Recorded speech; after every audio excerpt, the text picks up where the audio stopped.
Now let's move on to the next session on the theme of the innovation in food and agriculture and sustainability of the earth. The speakers are Ms. Beth Beckdahl, the Food and Agriculture Organization of the United States Deputy Director General, Mr. Akio Goto, Fager, Chief Agriculture Officer, Mr. Kyoji Nakao, EF Polymer, KK, CMO, Ms. Miyuki Iyama, Japan International Research Center for Agricultural Sciences, Program Director, Information Program. This session will be conducted in 4 parts. To begin, Ms. Beckdahl will deliver her presentation. Ms. Beckdahl, if I could ask you to come onto the stage, the floor is yours.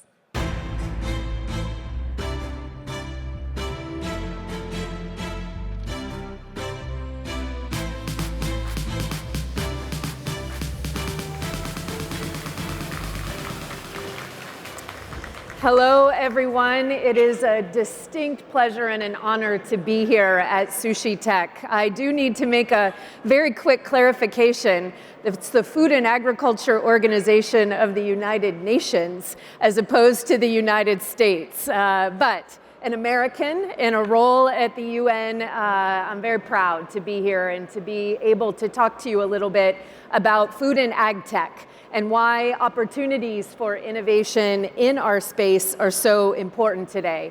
I have to make sure that I certainly thank the governor of Tokyo. I need to thank AgVenture Labs for inviting us to be here. We have some outstanding collaborations with ag tech startups here in Japan. And I just want to share with you a little bit about why we think engagement with startups in food and agriculture is so important today. I think we all know the challenges that present themselves to us, and candidly, the world is at a tipping point. We have a convergence of global challenges today, everything from a rising population, but also deepening food insecurity and hunger, to biodiversity loss, and obviously we're living through a climate crisis, all at the same time, which means that we have to radically rethink how we produce, how we distribute, and how we consume food. This has never been more urgent. And these challenges don't just coexist with one another. They compound one another, and the ripple effect that they create touches every single corner of our planet. So I think these challenges make it abundantly clear to all of us, even those of us who have spent our entire lives and our careers in agriculture, we know that business as usual, the old way of growing and producing food, the traditional ways, are no longer an option. We have to produce more with less, but we have to not sacrifice safety, quality, sustainability, less impact on the environment, just for productivity and profitability gains. So how do we do that? Well, innovation is going to be one of the ways that we accomplish this. And I want to just touch on briefly, because I think you'll hear about this from some of our startup presenters who will follow. Innovation, we have to realize, is not just about new tools and technologies. It's really easy in the space of food and agriculture to get extremely excited and motivated by all of the new tools that are in the hands of farmers around the world. That might be drones, that might be sensors, that might be artificial intelligence and its opportunity to change agricultural systems. It might be new genetics and new approaches to seed production. But in fact, if we really want true transformation of our global food and agricultural system, we have to focus on innovation that is socially driven and brings social impact, especially for disadvantaged individuals. It might be for women farmers, it might be for young people. We have to very importantly focus on financial innovation.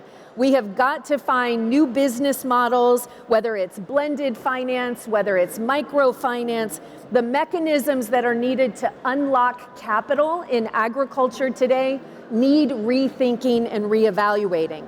We need policy innovation. It doesn't just belong to the entrepreneur or the innovator to find ways to actually bring their products and their ideas to market. We need governments, we need policymakers and decision makers to think differently about how policy is formed. And very importantly, and I say this even from my own very large institution sitting inside the United Nations, we need institutional, organizational innovation. Right now, the UN is being heavily scrutinized by a number of countries around the world, questioning whether multilateralism even still works. It brings each one of us in different organizations to a point where we have to recognize sometimes reform is necessary. Sometimes we have to think differently about who we support, who we partner with, and how we ultimately bring these kinds of innovations to bear. So from our vantage point in FAO, we recognize that the large organizations, multilateral, large private sector, large governments, really can't always get the job done alone. And that's why this conversation and being here at Sushi Tech was so important to us, because we know if we're going to find the solutions to these big world challenges that I opened with, it's going to take some very visionary entrepreneurs and some startups who are going to bring bold ideas forward, test old ways of thinking, and try to find ways that we ultimately protect the planet in a better way. Why startups? Startups bring fresh thinking. They bring new ideas, they can be disruptive. It's not very often that you probably talk about the United Nations as being disruptive. We need disruption in many of our ways of working in order to take risk and to try to find new ideas that are going to solve some of these very significant challenges. And so it's important that we also leverage the opportunity for startups to think about very localized, very unique, very contextualized solutions. I grew up on a corn, soybean, and wheat farm in the Midwest of the United States. Very traditional grain production. The kinds of technologies that we use on my family's farm are not going to be the kinds of technologies that we use in the Democratic Republic of Congo, are not going to be the kinds of technologies that we use in Bangladesh, are not going to be the kinds of technologies that we use in the Caribbean or small island developing states of the Southwest Pacific. And so entrepreneurs who come with an idea to localize and to harness the very unique needs of these different demographics is one of the most, I think, important opportunities that we have today.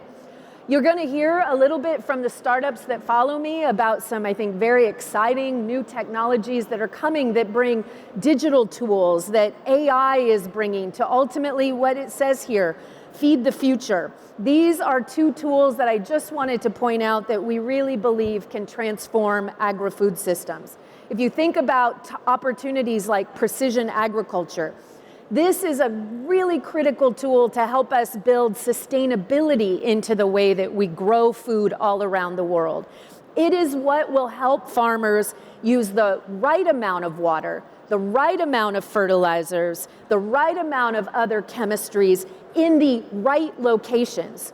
So instead of old practices where we simply applied the same amount of different products, different chemicals or different supports, inputs into a field, now we are going in with exact precision that allows us to minimize the use of these different inputs. And at the same time, we're seeing increases by about 20% of yields on farms and reducing even water use by as much as 30%. Certainly, in this moment in time, as we see difficulties with trade and logistics and the flow of products around the world, we have to care about supply chain.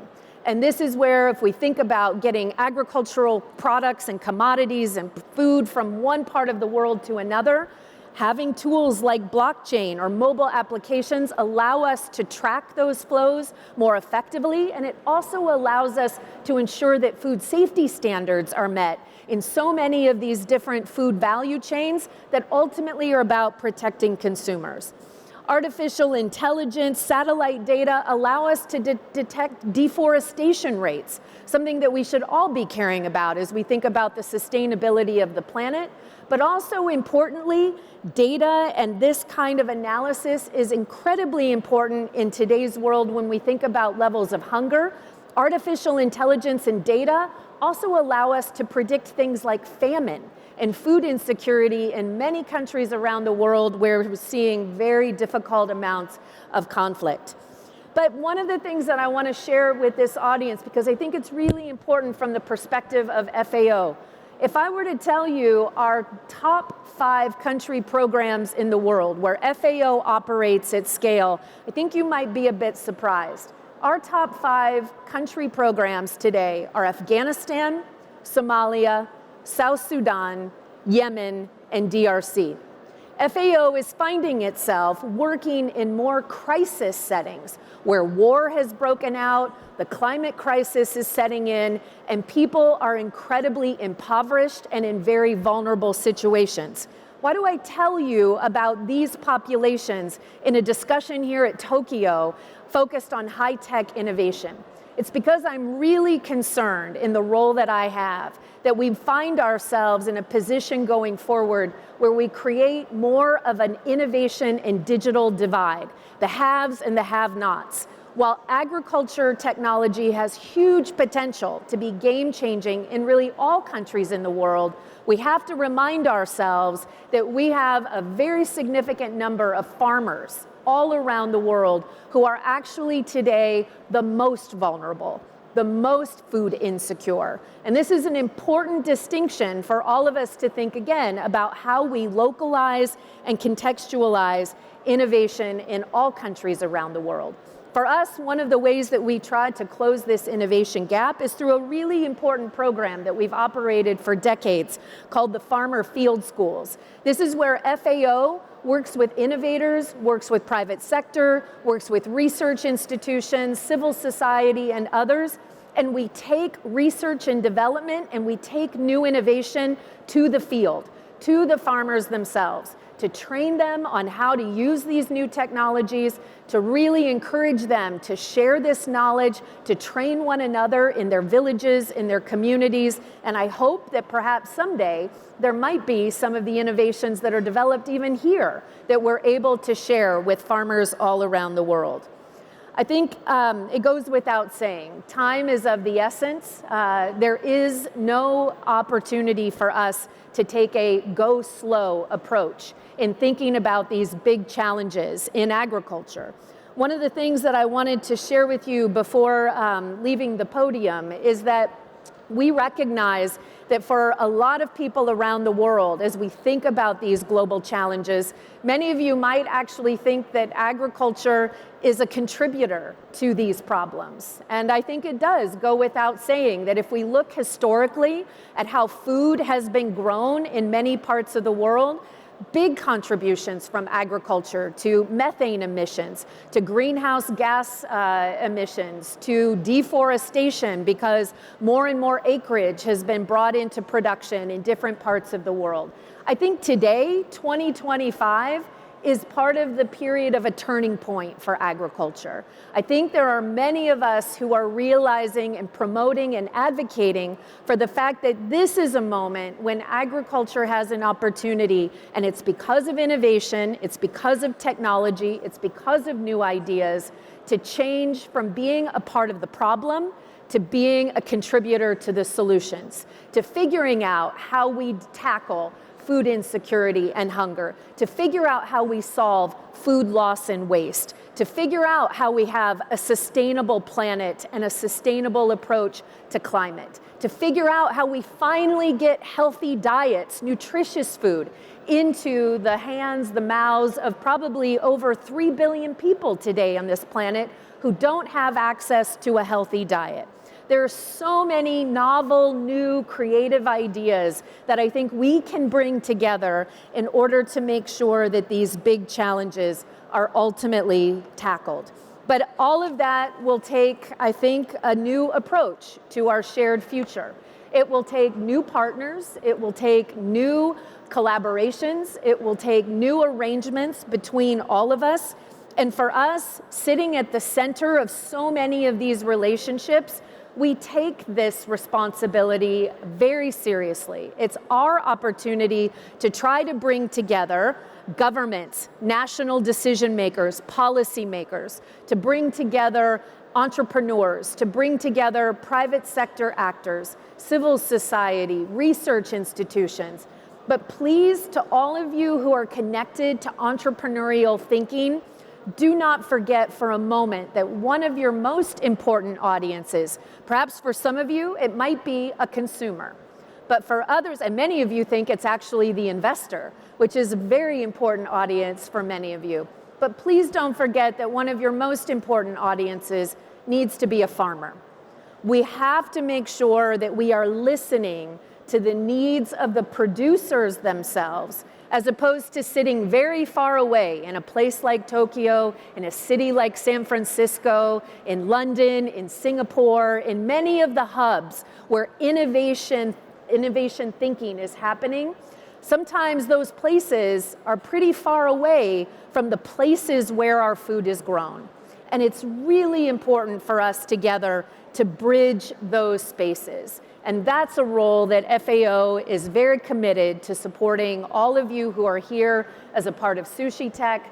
We have a very important role to play as a convener, as a matchmaker, and as a place where we can bring many of these important topics together. I'm really excited, I hope you are too, to hear from two of the presenting companies from AgVenture Labs who are here with us today. I'm going to be back out here with you after those two presentations to talk a little bit more about some of the things you hear from them and dive a little more deeply into some of these topics. Thanks very much. ありがとうございました。Let's give a round of applause to Ms. Beth Beckdahl. Next, we will have a presentation by Mr. Akio Goto, Chief Agriculture Officer of Fager. Mr. Goto.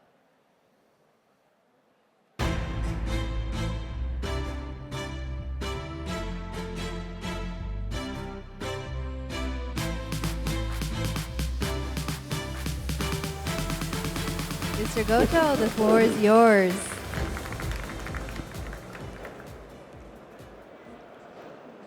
Thank you very much for everyone who provided the opportunity for me to stand here. I'm from the Fager, the Fager company. What we are doing mainly here is that one, generate and sell the carbon credit, and also we develop the technology to adapt to the climate change. Let me little bit deepen what we are doing here. The Fager work together with the farmer and then create the carbon credit and also deliver the high quality carbon credit to the company. And also we develop the technology, what we call the climate resilient agriculture technology, together with the farmer. This is the example of the response from the farmers in Japan. We have the J credit system, and we started in 2023. We started with the 60 farmers covering the 1,600. But in the second year, our project expanded together with the 1,200 farmers covering the 30,000 farmlands. So it's quite expanding quite quickly, about 20 times. And our aim is that by 2023, we'd like to work together with the 10,000 farmers and produce 1 million carbon credit. And then when we talk about the carbon credit, maybe it is very important to have the role of the carbon credit. The agriculture is emitting a certain rate of the greenhouse gas. And then there is some of the influence is caused by the climate change. And there's two different approaches. One is the mitigation, another one is the adaptation. Mitigation, we put the effort to reduce the GHG emission, and also adaptation is just a countermeasurement for the climate change. For the adaptation, there's a direct reflection on the farmers. So there's a kind of motivation for the farmer to do that. It is not easy, but at least there is a motivation. But for the mitigation, as a world or as a country, to reduce the greenhouse gas, there's no very big incentive for the farmers. That's why where the farmer put the effort, so that's where we can produce the carbon credit so that we can create the motivation for the farmers. This is what we are doing. First, the mitigation, there's a various methodology that we want to cover the methodology related to the agriculture. And then there's a methodology under the pipeline. We want to also expand our business. And also adaptation, we want to develop the technology together with the farmer and the partners. And we do efficacy tests for those solutions by ourselves and make sure that there is a good efficacy for those solutions, then deliver to the farmers.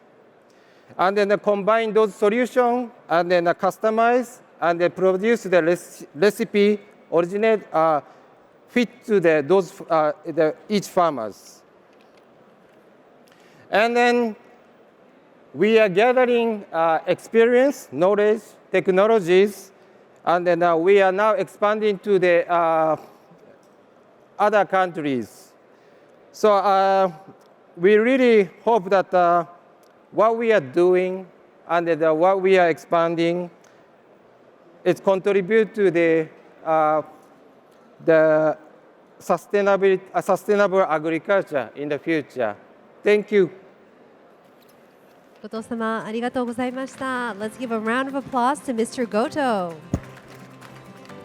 Next, we will have a presentation by Mr. Kyoji Nakao, Chief Marketing Officer of EF Polymer KK. Mr. Nakao, the floor is yours.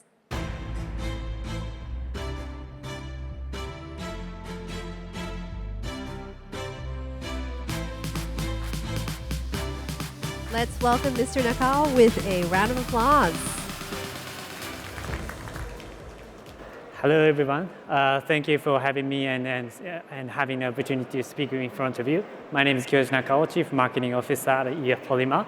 And let me take you through on what we do and why we exist today. So EF Polymer is a manufacturer of 100% organic polymers. And at EF Polymer, we help farmers around the world to grow more while saving precious resources such as water and fertilizer. At EF Polymer, we help corporations to replace the conventional petroleum-based materials and drive green transformations. So here are some of the problems that we are tackling today. Climate change. As you may know, 45% of world population is facing drought today, and around 70% of water available for humans are used in agriculture. Drought is causing 30 to 40% yield decrease for the farmers, and fertilizer cost is rising and expected to remain high. To solve these issues, we have developed one of the world's first 100% organic water and fertilizer retaining polymer. EF Polymer stands for eco-friendly polymer. It is made from bio-waste such as orange peel and banana peels. And if you apply it into soil, it would absorb absorb water up to 50 times of its weight. And within 1 year, it would turn back to soil completely. So nothing harmful for the environment, very effective. As an effect, farmers can expect a good amount of production cost reduction, such as 40% of water, 20% of fertilizer, while being able to expect to stabilize the yield. This is how EF polymer works in soil, with and without EF polymer. So EF polymer will lock in water and nutrients in the soil and slowly releasing it to roots. So our solution, EF polymer, has been certified organic in multiple regions, Japan, US, and EU. Since 2020, we have been selling our product in India, Japan, France, and US, over 500 tons delivered to 20,000 farmers, and conducting over 20 countries, conducting POCs in over 20 countries. Here are some examples of the projects that we have doing in some regions. In India, which the product is listed as a recommended agriculture product by the Indian government, we have been achieving to 5 times sales growth last year, and now covering 19 states in India. And having a collaboration with the Gates Foundation to help us deliver our product to the farmers in the rural area. And recently, Mr. Bill Gates visited us to see our innovation. In Senegal, with the support from the Regional Forestry Authority, EF polymer has been used to tree planting over 800 trees to make trees more resilient to the drought conditions. In Ukraine, with the support from some of the governmental bodies and some companies in Okinawa, we have donated more than 5 tons of our polymers to the farmers in Ukraine who were affected by the dam collapse due to the war. So now we are seeking for more collaborators who share with us with our vision to help us deliver our product around the world. In our long-term vision, we are aiming to develop our circular model around the globe to upcycle our bio-waste and turn it into useful agricultural inputs, and outside India as well. So now we are operating in 3 key regions. Japan as a headquarter. We have manufacturing plant in India, and recently we have opened up a regional office in the US. As a company, we are now aiming to complete our Series B round worth of $16 million to strengthening our R&D and business development and production globally. So I hope if you are interested in, please join us with the journey to make our society more sustainable and resilient. Thank you very much.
Sorry for that. Next, we will have a discussion between Ms. Bekdal and Mr. Iyama. Please wait for a moment as we prepare for the next session. Thank you for your patience.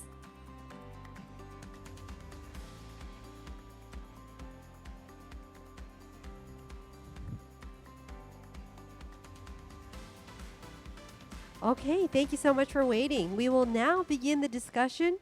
Please, joining us on our stage is Ms. Beth Bekdal, the Food and Agriculture Organization of the United Nations Deputy Director General. Ms. Miyuki Iyama, Japan International Research Center for Agricultural Sciences, Program Director, Information Program.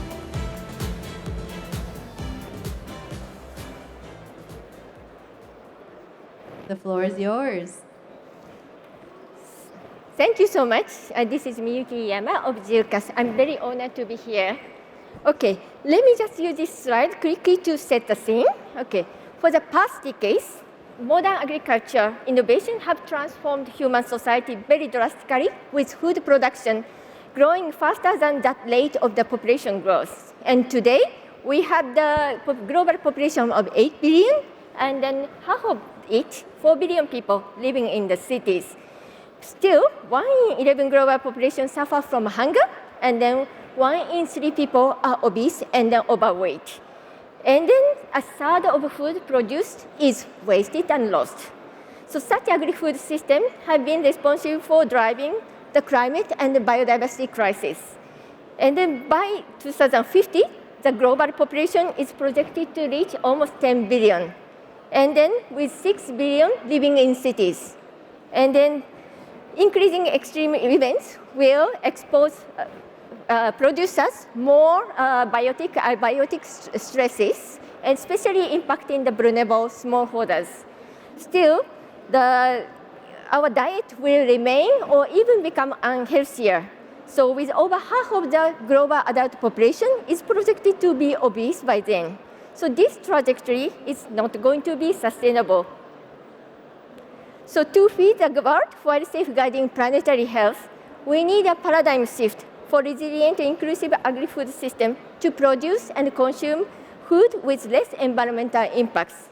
And as Ms. Bechtol mentioned, system transformation needs innovation. And this innovation is not simply technologies.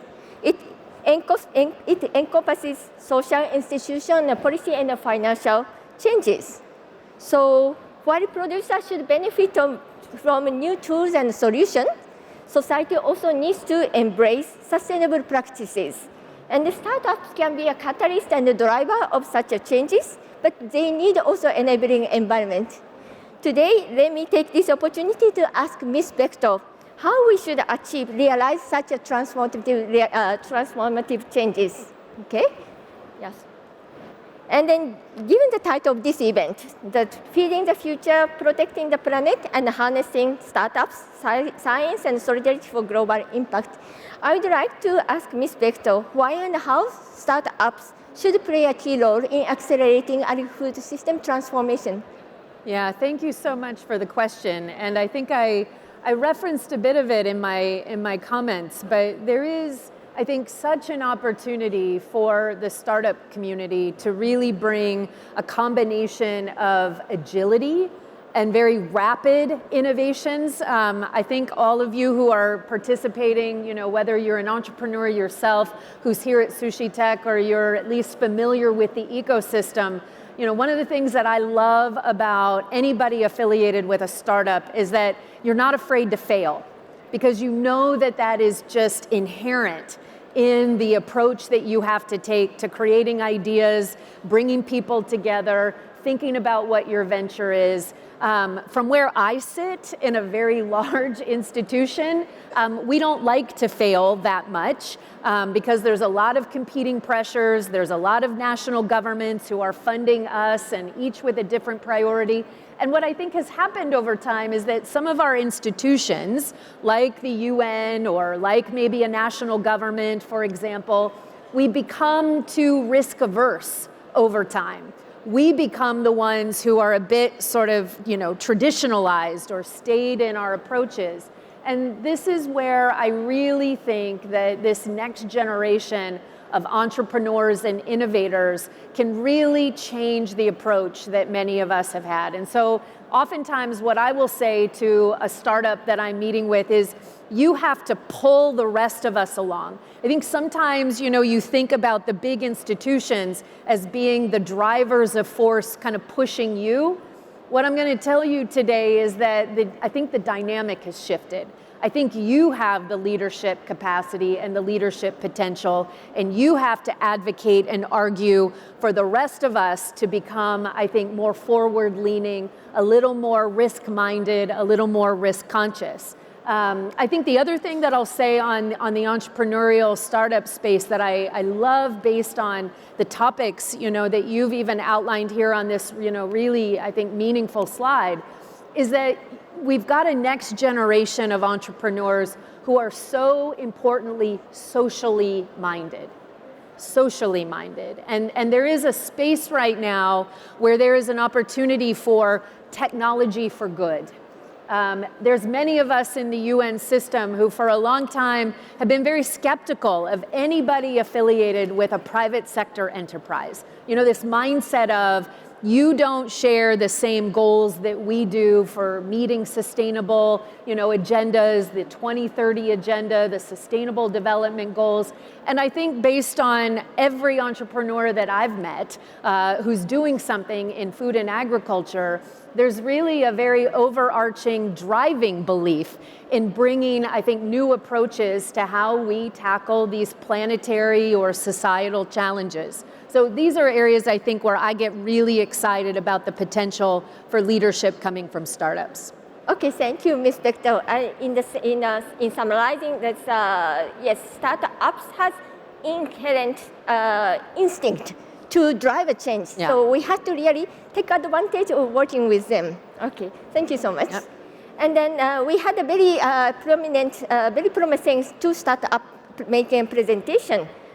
Please let me mention to them. And Mr. Nakao of EF Polymers presented natural water and fertilizer retaining polymer, a very promising solution. Yeah. What do you think of the opportunity and challenges of sustainable agriculture innovation, including nature-based solution, which is a buzzword Exactly. these days, in helping farmers to adapt to and mitigate climate change? Yeah, well, I'm fortunate in that I think this is maybe the third presentation I've seen from the EF Polymer team. I got a chance when I visited the Ag Venture Lab a little over a year ago. They also came to Rome, Italy, where FAO's headquarters are, for one of our events recently. And I'll tell you, you missed out. If you haven't seen them, go to their booth and actually see firsthand what this polymer looks like, because you have to actually sort of, I think, touch and feel it to understand what kind of impact it really can have on bringing the kind of natural resource potential to soil that we need. And if you think about what we have talked about, it's a moment in time where whether you call it nature-based solutions, whether you call it climate-smart agriculture, whether you call it agroecology, whether you call it regenerative agriculture, we don't have enough time today to sort of separate and parse out what all of those different sustainable practices mean. But I think the bottom line is much of what I said earlier. We have to change the way we approach production to minimize the amount of stress and strain from all of the different inputs. And you saw their slide. We have protracted drought that is a result of the climate change problems. We have less water. We have fewer rains that are coming in many of the most productive parts of the world for agriculture. And so any kind of natural-based solution that allows the soil to retain water, to get every plant to consume the maximized amount of water that is needed, these are game-changing opportunities, I think. And in so many of the parts of the world where we have really dry, arable conditions, big potential markets for them. Thank you so much. Actually, this regenerative agriculture, climate-smart agriculture concept is very important, and I think this the new solution would really, take advantage of what the Earth system, the resilient functioning Earth system. So I hope that kind of business really become the conventional idea. Okay, thank you. Another presenter from the startup, Mr. Goto of Fega, introduced their Agrifood carbon credit as a tool to pay for farmers' efforts to reduce greenhouse gas emission. For the development of such carbon credit markets, the demand for sustainably produced agriculture products should increase so that it will reward farmers investing in reducing emission, but also ensuring productivity, feeding the people, feeding the population. So what social, institutional policies and financial innovation are needed to promote social-wide behavioral changes to appreciate sustainable production, distribution, and consumption? Yeah, no, I think I've gotten a chance to hear the Fager presentation different times as well. And I love the fact that an entity like theirs is really trying to take on what is a really complex, complicated space of basically developing an entirely new global market. You know, this is new territory for not only farmers, but for investors, for other national governments or institutions. So I would maybe suggest that the Fager team has a little bit of a steeper road and a steeper trajectory to success, because we're all still trying to figure out what carbon markets really mean. Who plays in the carbon market? Who invests in the carbon market? What does a farmer get from the carbon market? And some of this is still trying to figure out integrity of the marketplace, transparency, who's investing, those types of mechanics. It gets to the heart of your question. It's not just a technological innovation. This is a social, financial innovation that needs new investors, needs new marketplace participants, and anytime you introduce something that transformative, it will take some time before I think this space of carbon trading and carbon credits really sinks in. But this is what I was saying earlier about why we need entrepreneurial activity in novel areas like this, because you know what we're going to have to move from, and this is where my experience from the United States comes in. We have used in the US, as an example, and in other developed parts of the world, very traditional subsidies for farmers to, you know, either adopt certain practices, to continue certain ways of producing. And this is what I love about thinking about the carbon market, is that it's giving farmers a new market-based incentive as opposed to a traditional government subsidy, because some of these types of practice changes do have to be incentivized. There does need to be an ability for farmers to have some kind of, you know, sort of incentive to make sure that they are still profitable in what they're doing. And so these are areas where I think Fager is, along with some others, really at the cutting edge, at the forefront of, I think, trying to sort this sort of system out. But I think they're making some great progress. Thank you so much. Actually, the startups like Fager can creating new markets, creating the, how to say, creating the new frontier for the society. So that is maybe we are really appreciating a lot of startups to transformative changes. Okay, next question. In your presentation, you highlighted digital and AI technology as promising technology to feed the future. At the same time, you mentioned about the innovation gaps. So could you elaborate what kind of measures are needed to close social, institutional, policy, and financial innovation gaps to achieve inclusive and equitable scaling of digital and AI technologies? Yeah, I mentioned it in my comments. This really does concern me very deeply as we think about sort of where we're going together as a global society. I am a firm believer in innovation for farmers, and I get very excited when I meet farmers all around the world who are equally as excited about finding new innovation, new technologies that can be adapted and brought to their farming practices. But again, many of the kinds of I think, you know, tools and technologies that are even on display in this incredible exhibition center are not in today's environment applicable to some of these more challenging environments where farmers really are struggling in order to produce. One of the things that I think is an increasing challenge is as I think about data and digital agriculture especially, maybe two areas. One is making sure that, I don't have my phone with me or I would have held it up. We all every person on the planet seems to have a mobile device. That is an advantage. That is something where I think we can possibly leapfrog many of the divides that we've had, whether it's to Africa, whether it's to Southeast Asia, some of the more impoverished countries. You still have young people, you have people who have an information communication technology device in their hands. So what can we do about developing maybe a new digital payment system for their crops? What can we do to develop a digital marketplace where even if it's simplistic, we still can connect a farmer to a buyer? Those are really, I think, important areas. But one of the concerns that I have, and this is for farmers all around the world, and I know it again from personal experience, farmers have a lot of things to do every single day when it comes to just producing, growing a crop, dealing with a marketplace, taking on risk. I mean, there is just a lot that goes into the management of farm production. Now, in today's world, and maybe you each personally feel the same, we are inundated with data. We have more data than we know what to do with, which is a good place to be.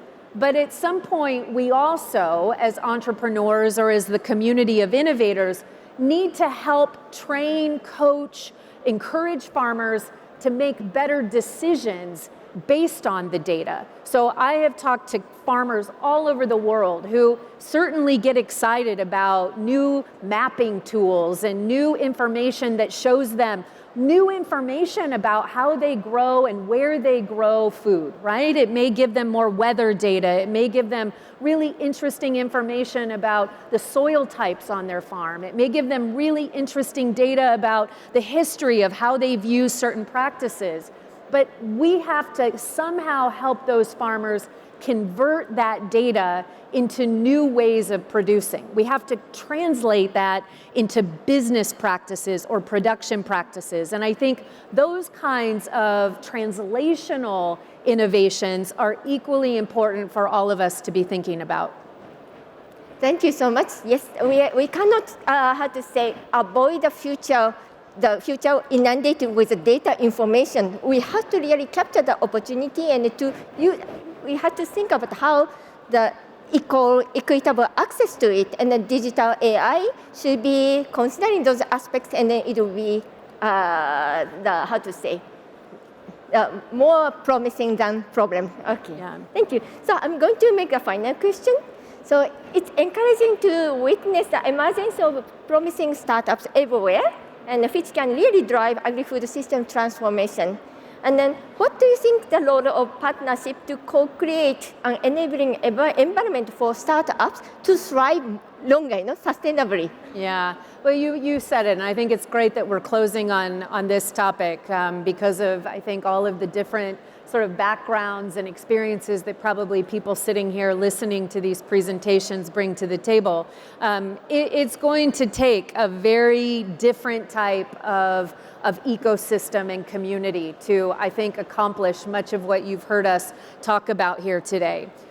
Before I joined the United Nations, I was working in the United States, in my home state of Indiana, trying to really build a new ecosystem around the future of ag tech and ag innovation. And I just remember on so many occasions trying to entice different representatives from different sectors to come to the table together. And oftentimes I would be sort of looked at like I don't know why I'm supposed to be in this conversation. I don't have anything to do with farming. I don't have anything to do with agriculture.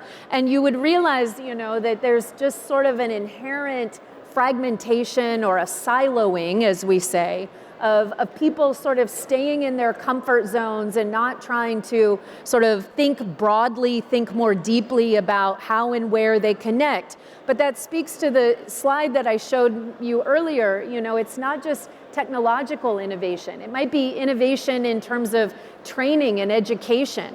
One of the things that I get really excited about is that because of technology and innovation, we have an opportunity to entice an entirely new generation into food and agriculture. There's a lot of people that are very worried today about the fact that farmers are aging in every country of the world. We're going to lose that sort of discipline or that occupation. But if we can use agricultural technology as a hook, as an exciting opportunity for young people to be involved in agriculture in some way, maybe doesn't mean being on a farm, but it maybe means being affiliated with, whether it's an investment community, maybe it's with a policy space like the work that we do in the United Nations, maybe it's in a research and development affiliated area, because part of what we're seeing in all of the things that are being worked on we're seeing a systems approach to agriculture. That's why we talk about agri-food systems when we talk about this transformation. It's no longer food production in isolation. It is agriculture, plus the life sciences, plus pharma, plus tech and big data, plus energy, plus climate, plus water, plus, and I could go on and on with all of the pluses. And this is why we have to approach partnerships and collaboration in an entirely different way and force this kind of, I think, shared approach and shared spirit together. Thank you so much. Yes, actually, to have the ecosystem for startups to thrive, we have to go for system approach, sharing system approach to break the silos so that policymakers, researchers, startups, and from different disciplines like life science, production, and even distribution, whatever, we can get together like this forum. No, the Tokyo government has been organizing this Sushi Tech. We had that the Tokyo governor named this Sushi Tech to connotate with the food. No, so this kind of forum is really very much important. We really appreciate the even AgTech organizer of this event to invite us so that bringing Ms. Bekto and the two startups, Mr. Nakao and Goto and me together. So this is really end of this session, and I sincerely appreciate the organizer again, Dr. Ms. Bekto again, and then everyone attending the session. Thank you so much. Thank you, everybody. Thank you. ありがとうございました。Please give a round of applause to all of the speakers of this session.